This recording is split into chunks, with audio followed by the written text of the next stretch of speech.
Le livre des Juges, chapitre 18.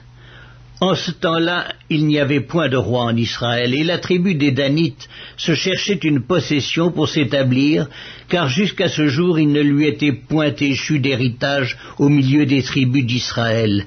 Les fils de Dan prirent sur eux tous, parmi leurs familles, 5 hommes vaillants, qu'ils envoyèrent de Tsoréa et d'Eshtaol pour explorer le pays et pour l'examiner. Ils leur dirent « Allez, examinez le pays ». Ils arrivèrent dans la montagne d'Éphraïm jusqu'à la maison de Mika, et y passèrent la nuit. Comme ils étaient près de la maison de Mika, ils reconnurent la voix du jeune Lévite, s'approchèrent et lui dirent « Qui t'a amené ici? Que fais-tu dans ce lieu et qu'as-tu ici ?» Il leur répondit « Mika fait pour moi telle et telle chose, il me donne un salaire et je lui sers de prêtre. » Ils lui dirent « Consulte Dieu, afin que nous sachions si notre voyage aura du succès. » Et le prêtre leur répondit « Allez en paix, le voyage que vous faites est sous le regard de l'Éternel. » Les 5 hommes partirent et ils arrivèrent à Laïs. Ils virent le peuple qui y était vivant en sécurité à la manière des Sidoniens, tranquille et sans inquiétude. Il n'y avait dans le pays personne qui leur fit le moindre outrage en dominant sur eux. Ils étaient éloignés des Sidoniens et ils n'avaient pas de liaison avec d'autres hommes. Ils revinrent auprès de leurs frères à Tsoréa et Eshtaol, et leurs frères leur dirent « Quelle nouvelle apportez-vous » « Allons, répondirent-ils, montons contre eux, car nous avons vu le pays, et voici, il est très bon. » « Quoi, vous restez sans rien dire? Ne soyez point paresseux à vous mettre en marche pour aller prendre possession de ce pays. Quand vous y entrerez, vous arriverez vers un peuple en sécurité. Le pays est vaste, et Dieu l'a livré entre vos mains. C'est un lieu où rien ne manque de tout ce qui est sur la terre. » 600 hommes de la famille de Dan partirent de Tsoréa et d'Eshtaol, munis de leurs armes de guerre. Ils montèrent et campèrent à Kirjath-Jéraïm en Juda. C'est pourquoi ce lieu qui est derrière Kirjath-Jéraïm a été appelé jusqu'à ce jour Makhanedan. Ils passèrent de là dans la montagne d'Éphraïm et ils arrivèrent jusqu'à la maison de Mika.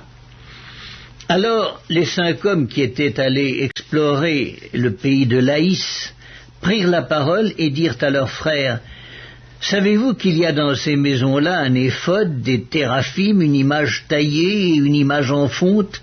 Voyez maintenant ce que vous avez à faire. » Ils s'approchèrent de là, entrèrent dans la maison du jeune Lévite, dans la maison de Mika, et lui demandèrent comment il se portait. Les 600 hommes d'entre les fils de Dan, munis de leurs armes de guerre, se tenaient à l'entrée de la porte.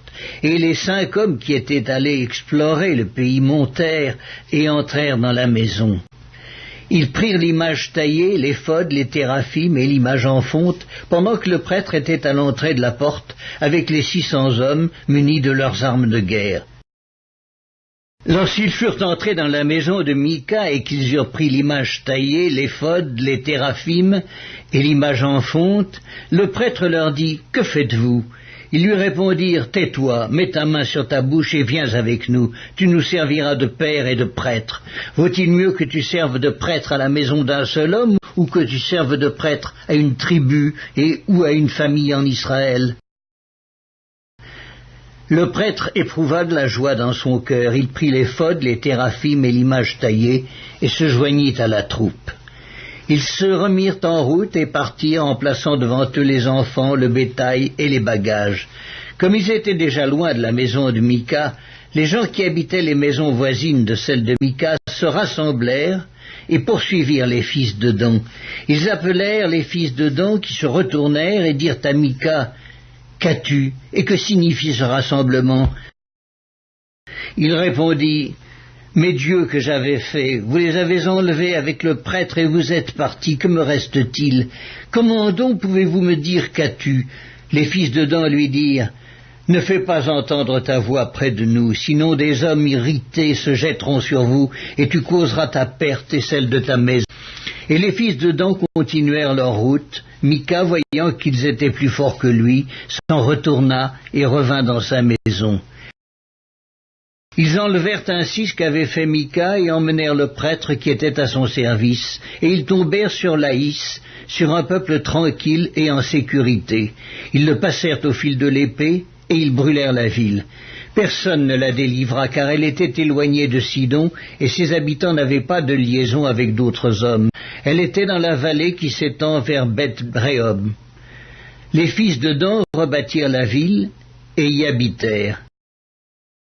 Ils l'appelèrent Dan, d'après le nom de Dan, leur père, qui était né à Israël. Mais la ville s'appelait auparavant Laïs.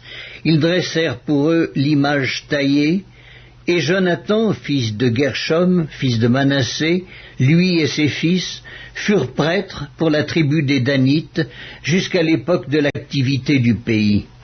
Ils établirent pour eux l'image taillée qu'avait faite Mika pendant tout le temps que la maison de Dieu fut à Silo.